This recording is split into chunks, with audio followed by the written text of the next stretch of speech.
Why did my casual joke about my husband's bedroom problems destroy my entire life when he overheard every word I said? I thought sharing a laugh with my friends about his performance issues was harmless girl talk, but the moment he walked into the room and heard me compare him to my ex, his face went blank in a way that terrified me. I'm Lavinia Ashford, and I never thought a casual conversation with my friends would become the moment that changed everything in my marriage. But looking back now, I can see that it was the night Owen's face went completely blank in the hallway doorway that the ground beneath me started to shift in ways I refused to acknowledge at the time. The pharmacy had that sharp antiseptic smell that always made me feel slightly nauseous, and I stood in the queue tapping my foot against the white tile floor while the person ahead of me argued with the technician about insurance copays, and I realized with a guilty flutter in my stomach that I had completely forgotten to pick up Owen's allergy medication the day before, even though he had reminded me twice and sent me a text with the prescription number highlighted in yellow. He had been dealing with terrible seasonal allergies for the past 2 weeks, waking up congested and exhausted, and the least I could do was remember one simple errand.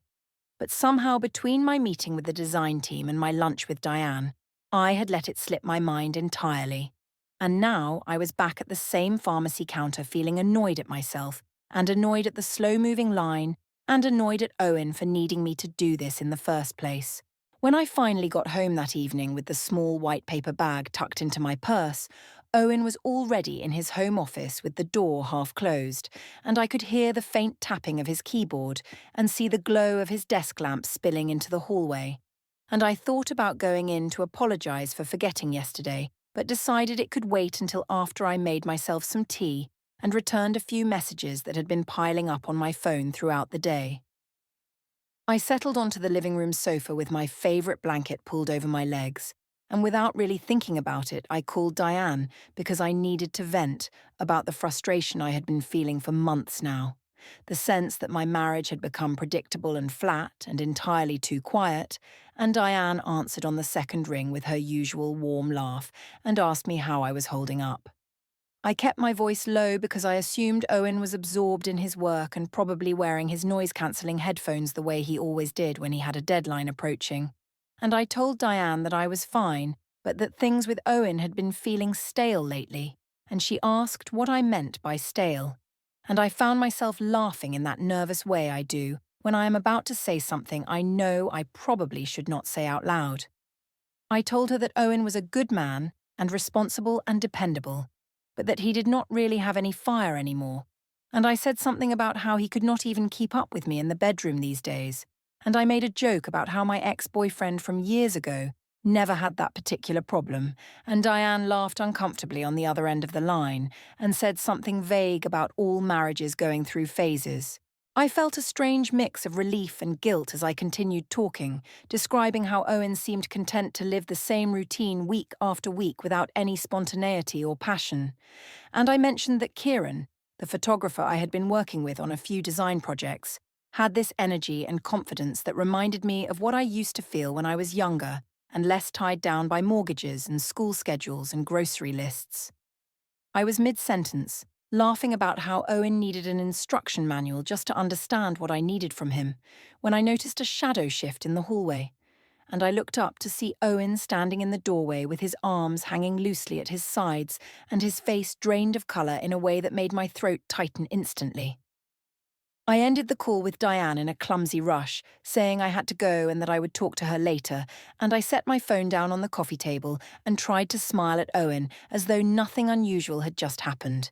But he did not move from the doorway, and he did not say anything for several long seconds, and the silence between us felt heavier than anything we had ever fought about before. I asked him how long he had been standing there, and he said long enough, and I felt my face flush with embarrassment and defensiveness all at once, and I told him that I was just venting to a friend, and that he should not take it so seriously because everyone complains about their spouse sometimes, and it did not mean anything beyond letting off steam. Owen asked me in a voice that sounded hollow and distant why I would share something so private and so personal with anyone, even a close friend.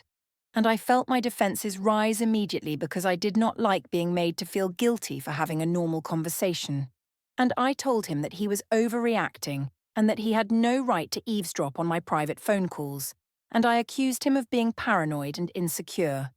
And I said that maybe if he was more confident in himself, he would not be so sensitive about a few offhand comments that were not even meant for him to hear.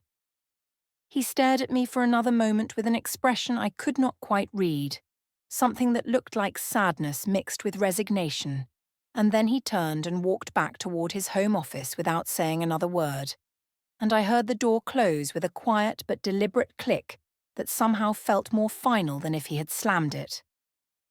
I sat on the sofa feeling a confusing swirl of anger and shame, telling myself that I had not done anything wrong and that Owen was being dramatic and that he needed to learn how to take a joke and accept that marriage was not always perfect and that people needed space to be honest with their friends.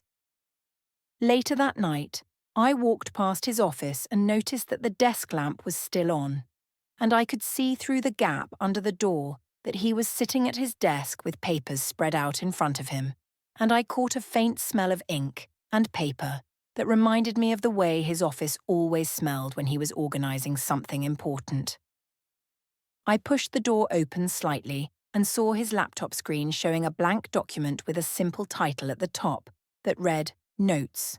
And when he noticed me standing there, he minimized the window immediately and turned to look at me with a calm, unreadable expression that made me feel like I was suddenly on the outside of something I did not understand. I asked him what he was working on, and he said it was just some personal organization he needed to take care of, and I nodded and retreated back into the hallway. And as I walked toward the bedroom, I heard the desk drawer slide shut with a metallic click that echoed in the quiet house. The next morning I woke to find Owen already dressed and sitting at the kitchen table with his phone in his hand, and when I walked past him to start the coffee maker, I noticed that his phone screen lit up with a calendar reminder that read, Consultation 11 a.m. And I felt a small twist of curiosity in my chest, but before I could ask him about it, he stood up and left the house with his keys in his hand and his expression carefully neutral. And I told myself that whatever he was doing was probably nothing important, and that he would tell me about it eventually if it mattered. Owen became noticeably quieter over the following days in a way that felt different from his usual calm demeanor. And instead of engaging with me when I made sarcastic comments or dismissive jokes about his habits, he would simply nod with a distant look in his eyes and then walk away without argument or explanation. And this new silence unsettled me more than any fight we had ever had because I could not predict what he was thinking or manipulate the situation back into familiar territory where I felt in control. I noticed small changes around the house that seemed insignificant at first, but accumulated into a pattern I could not quite ignore, like the way he had moved some of his work shirts and casual clothes into the guest bedroom closet, with the explanation that he was waking up earlier than me for morning meetings and did not want to disturb my sleep, and the way his wallet and car keys now sat on a different shelf in the hallway instead of the kitchen counter where he had always kept them for the past 5 years. At work, I found myself needing to explain away the tension I was feeling at home, and during a coffee break with 2 colleagues from the design team, I made a joke about how Owen was going through some kind of midlife crisis, even though he was only 35, and I said something about how he probably needed therapy to deal with his insecurity issues. And one of my co-workers laughed politely while the other just smiled in a way that did not quite reach her eyes and then changed the subject to an upcoming client presentation. I told myself that they simply did not understand the complexities of long-term marriage and that my honesty about my relationship was refreshing compared to all the people who pretended their lives were perfect on social media, but there was a small uncomfortable feeling in my stomach that I pushed away as soon as it appeared. Diane sent me a text message during lunch asking if I wanted to meet up over the weekend, and I replied saying I would love to catch up. And she responded with a thumbs-up emoji, but did not include her usual string of excited exclamation points and heart symbols. and I wondered if she was still thinking about the phone conversation from the other night and whether she had mentioned anything to her husband, who occasionally played basketball with Owen at the community centre gym. I pushed the thought aside and focused on the design mock-ups spread across my desk, telling myself that everyone was being overly sensitive and that the whole situation would blow over once Owen stopped sulking and realized he was overreacting to something that was completely normal and harmless. That afternoon, Diane sent me another message saying she had seen Owen at the bank during her lunch break, and she mentioned it casually as though it were just an observation rather than something that might mean anything, and I responded saying he was probably just handling routine bills or checking on our joint account, and I added a laughing emoji to show that I was not concerned in the slightest. When I got home that evening, Owen was already there, standing in the hallway sorting through a small stack of mail with a focused expression, and he opened a few envelopes by himself in his office before I could see what they were. And then he filed them into a labelled folder on his desk that had auto written on the tab in his neat handwriting. And I felt a flicker of curiosity mixed with irritation that he was suddenly being so secretive about household paperwork that we used to review together.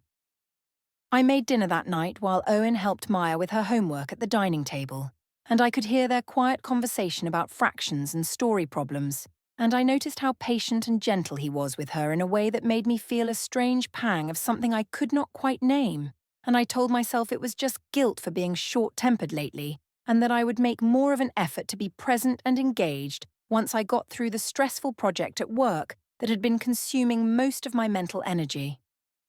After Maya went to bed, I sat on the couch scrolling through my phone while Owen worked in his office, and I could see through the half-open door that he was double-checking some documents and making notes on a yellow legal pad. And when I called out to ask him what he was working on, he said it was just some financial planning he wanted to organise, and his tone was polite but distant, in a way that made me feel like I was talking to a stranger rather than my husband. The next day, I was looking for a pen in Owen's desk drawer when I noticed a small USB drive taped to the underside of a folder labelled Insurance, and I felt my heartbeat quicken as I stared at it for a long moment, wondering what could possibly be on it, and why Owen would hide it in such a deliberate way.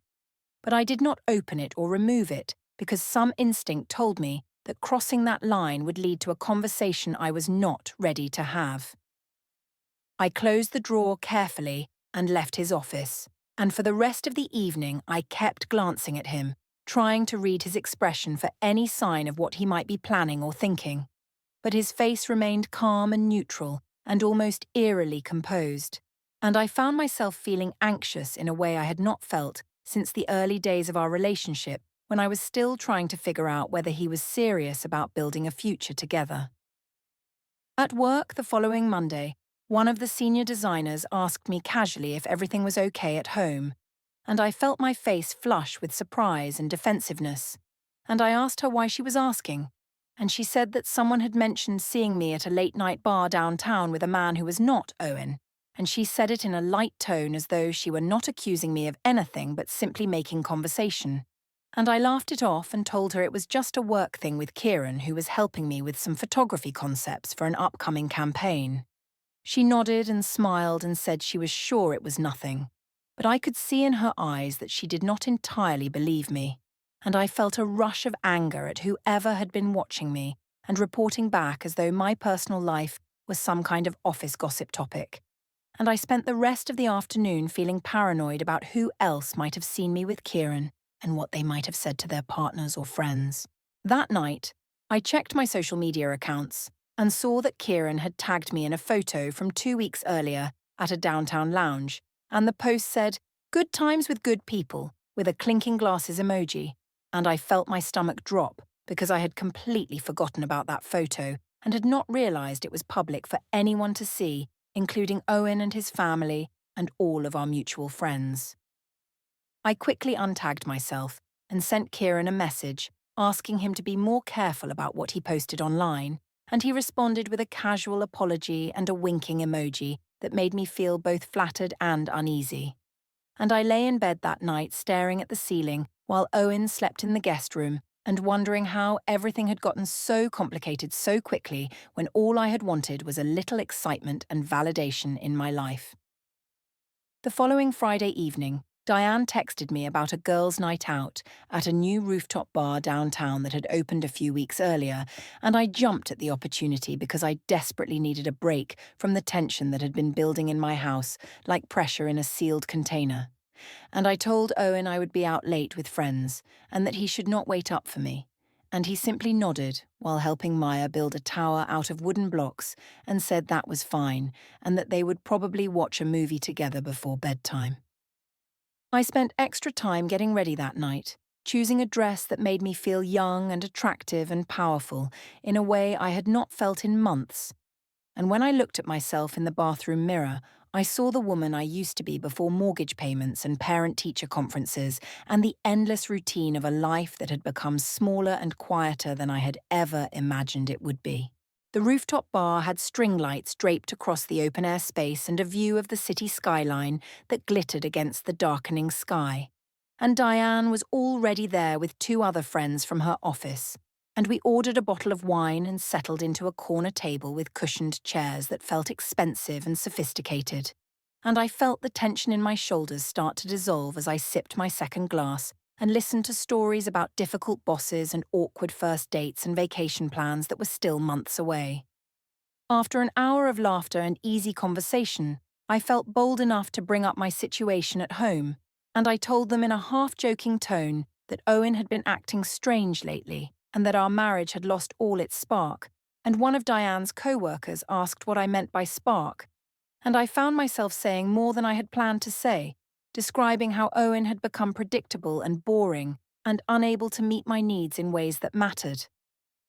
Diane gave me a look that seemed concerned or maybe disapproving, but I ignored it and pulled out my phone to record a voice note for our group chat because I wanted to capture the feeling of this moment and share it with the few people I thought would understand what I was going through.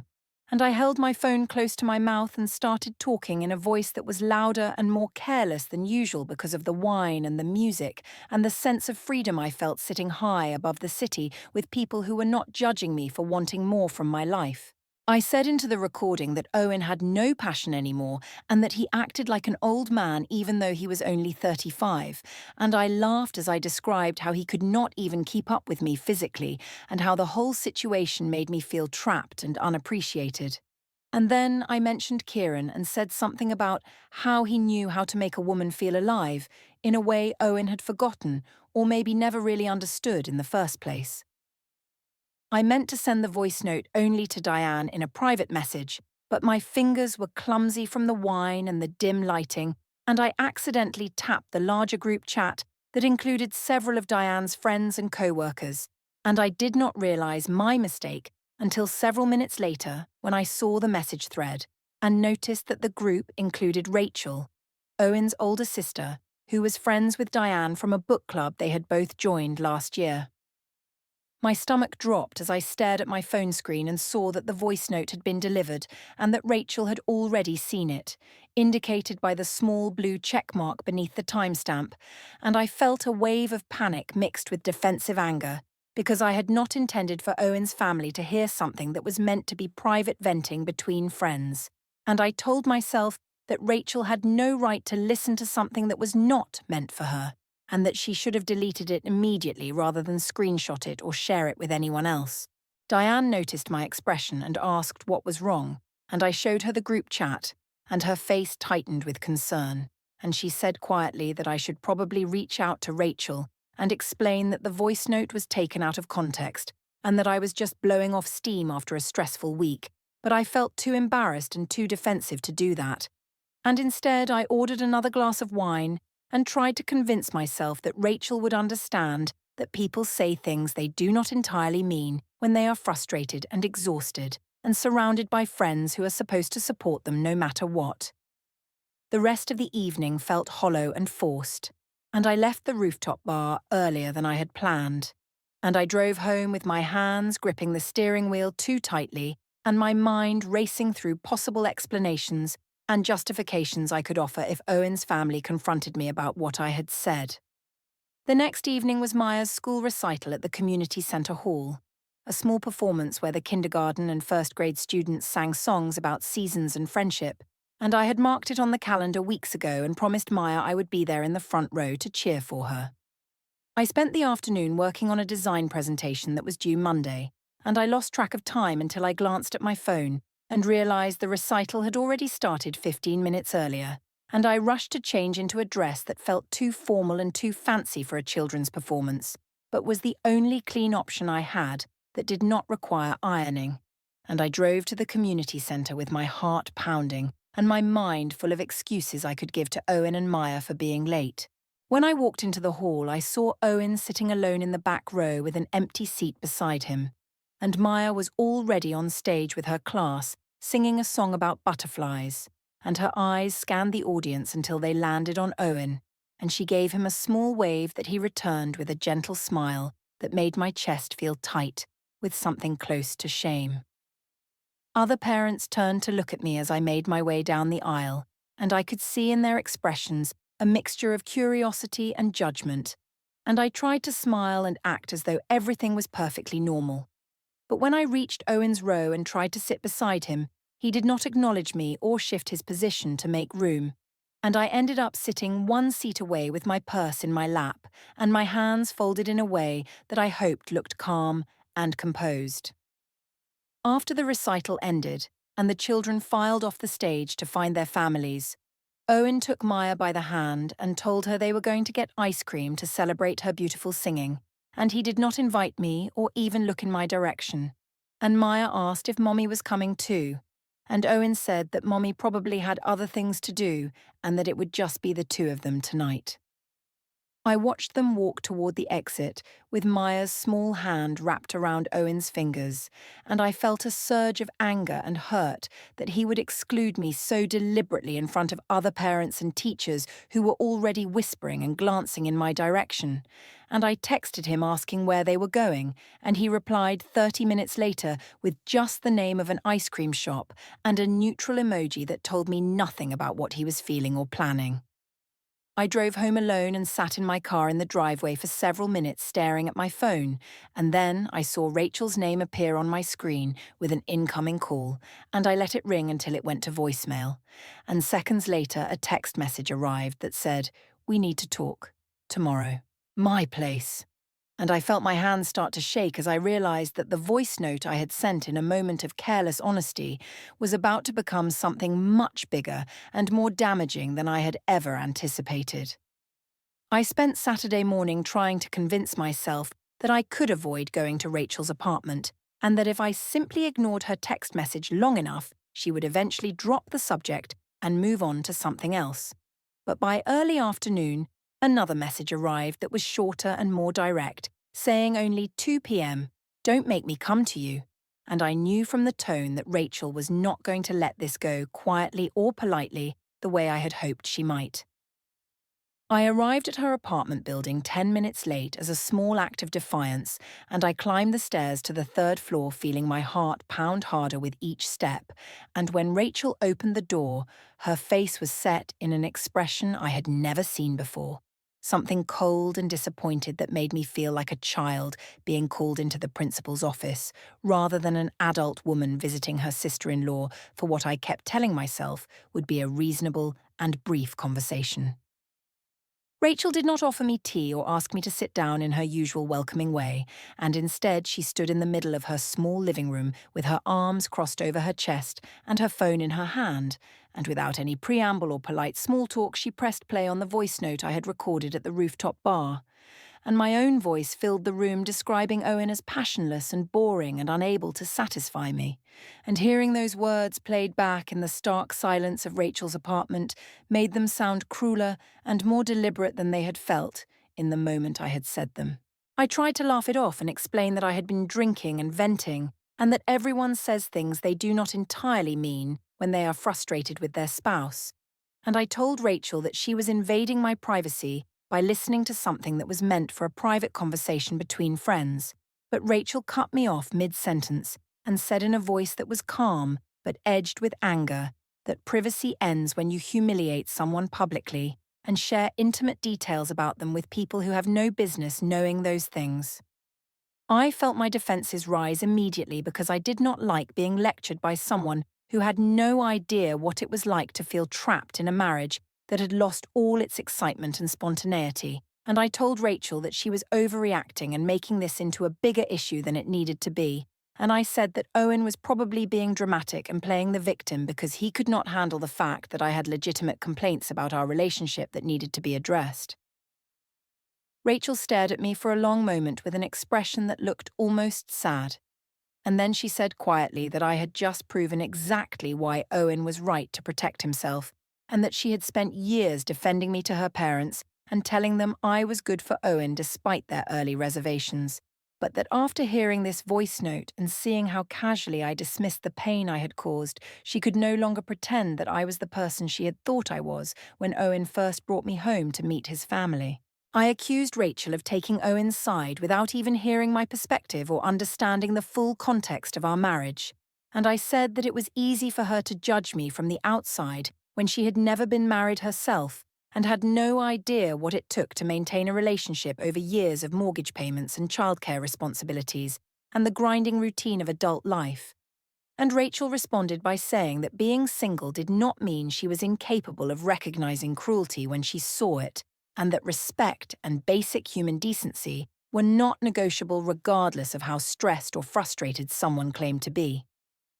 The conversation spiraled into an argument where I kept trying to justify my actions and Rachel kept pointing out the harm I had caused. And finally, I grabbed my purse and told her that I was done being attacked and judged by people who refused to see my side of things, and I walked toward her apartment door and yanked it open, and Rachel called after me saying that Owen deserved better than this, and that she would support him no matter what he decided to do next, and I slammed the door behind me hard enough that the sound echoed down the hallway and followed me all the way to my car.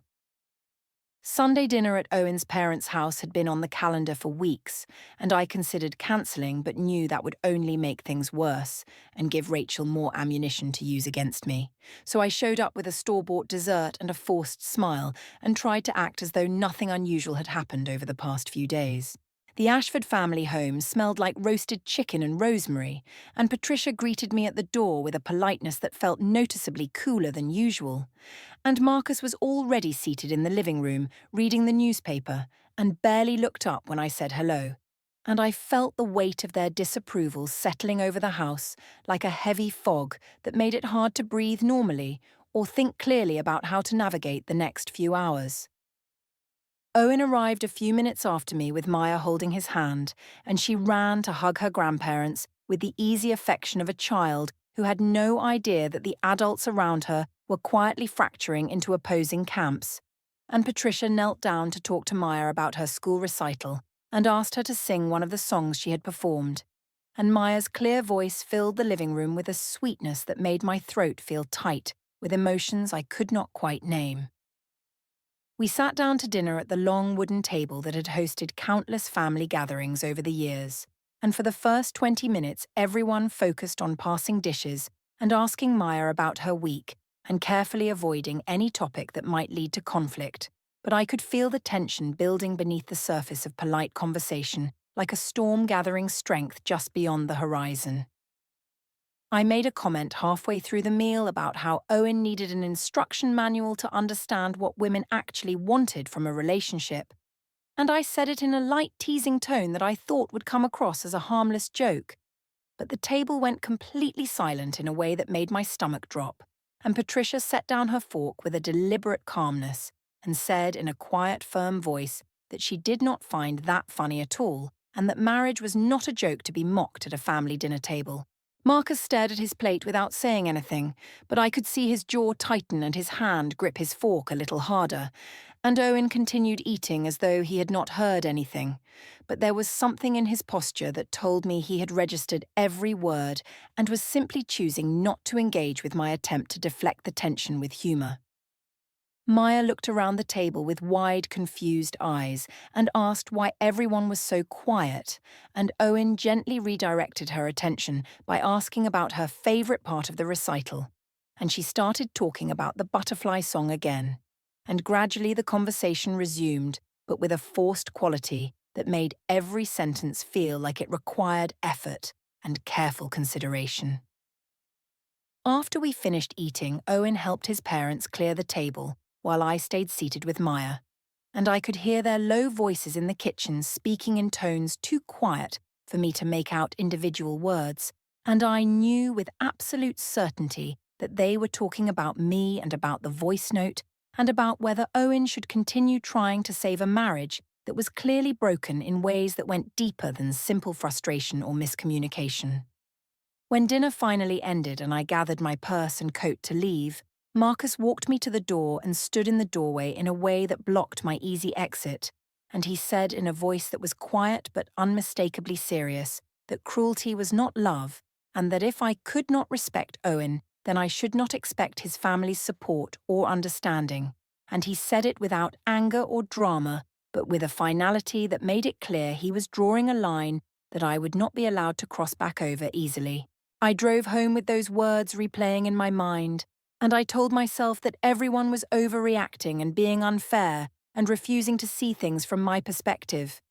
But underneath all my defensive rationalizations, there was a cold, creeping fear that I had miscalculated badly and that the consequences of my carelessness were going to be far more serious than I had ever imagined they could be.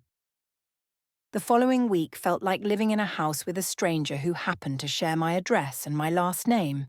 and Owen moved through our daily routines with a politeness that was somehow more frightening than anger would have been, because it suggested he had already made decisions I was not yet aware of and was simply waiting for the right moment to reveal them.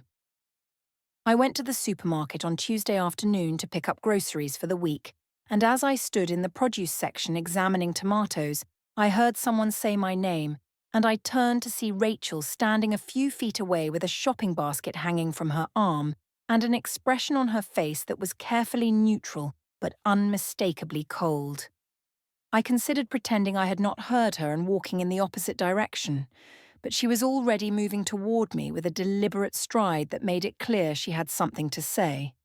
And when she reached the vegetable display, she looked at me for a long moment, before speaking in a voice that was quiet enough that other shoppers could not hear, but firm enough that I understood this was not a casual conversation. Rachel said that Owen was taking care of things now and that everything would be made clear very soon, and she said it in a way that suggested she knew exactly what those things were, even though I did not.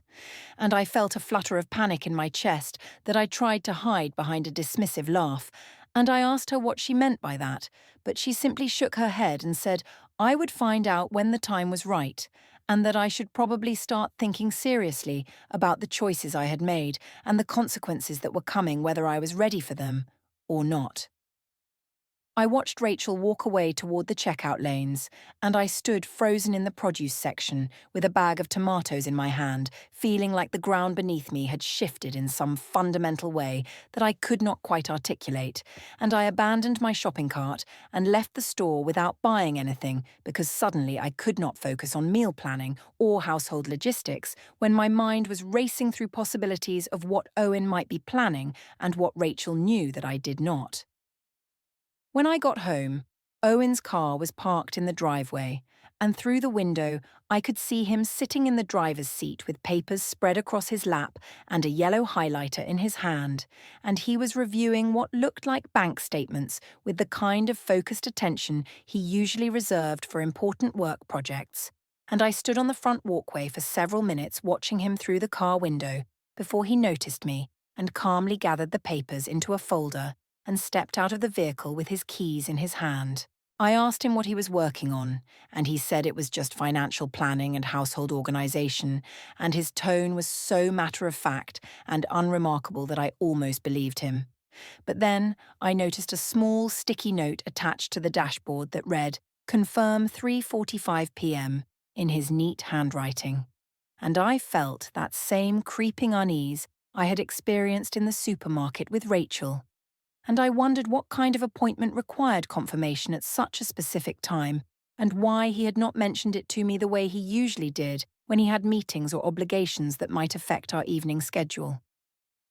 Owen walked past me into the house without offering any additional explanation, and I followed him inside feeling increasingly like a guest in my own home rather than an equal partner in a shared life, and I told myself I was being paranoid and that Owen was probably just being more organized about our finances because tax season was approaching.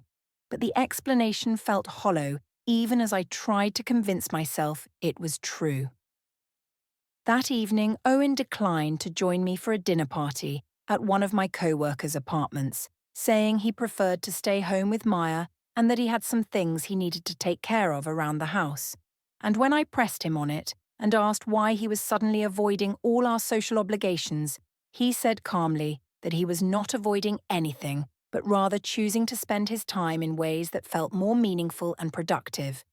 And the implication that spending time with me and my friends was neither meaningful nor productive stung more than I wanted to admit. I went to the dinner party alone and spent the evening feeling distracted and off balance, and when people asked where Owen was, I made vague excuses about him being tired from work, and I could see in their expressions that they did not entirely believe me, and that they were probably wondering what was really going on in my marriage, and I drank more wine than I had intended to, and left earlier than was polite because I could not stand the weight of their curious, sympathetic glances. The next day I went to the gym hoping that a workout would clear my head and help me regain some sense of control over the situation. And I ran into Diane in the locker room where she was changing out of her workout clothes. And I immediately launched into a complaint about how Owen was being cold and manipulative and trying to punish me for being honest about my feelings. And I described how he was refusing to engage with me emotionally, and how he was making me feel like the villain when all I had done was express legitimate frustrations about our marriage. Diane listened quietly while folding her towel and placing it in her gym bag, and when I finally paused to take a breath, she said in a careful, measured tone that maybe Owen had good reasons to protect himself, and that perhaps I should consider whether my version of honesty had crossed a line into cruelty. And her words hit me like a slap, because Diane had always been the one person I could count on to take my side unconditionally and validate my perspective no matter what. I felt anger and betrayal rising in my throat, and I asked Diane whose side she was on. And she said she was not interested in taking sides, but that she could not keep justifying behavior that was clearly causing harm to someone who had never done anything to deserve it. And she said it gently but firmly, in a way that made it clear our friendship had reached a turning point that I had not seen coming. I snapped at her and said that apparently everyone had decided to gang up on me and paint me as the bad person, while completely ignoring the fact that I had needs and feelings that were not being met. And Diane closed her gym locker and looked at me with an expression that was sad rather than angry, and she said that she hoped I would eventually understand why people were reacting this way, and that she cared about me, but could not continue to enable a pattern of behavior that was damaging to everyone involved, including myself. I left the gym feeling more isolated and defensive than I had felt in years, and I drove home through afternoon traffic with tears of frustration burning in my eyes. And when I walked through the front door, Owen was sitting at the kitchen table with Maya helping her colour a picture of a garden,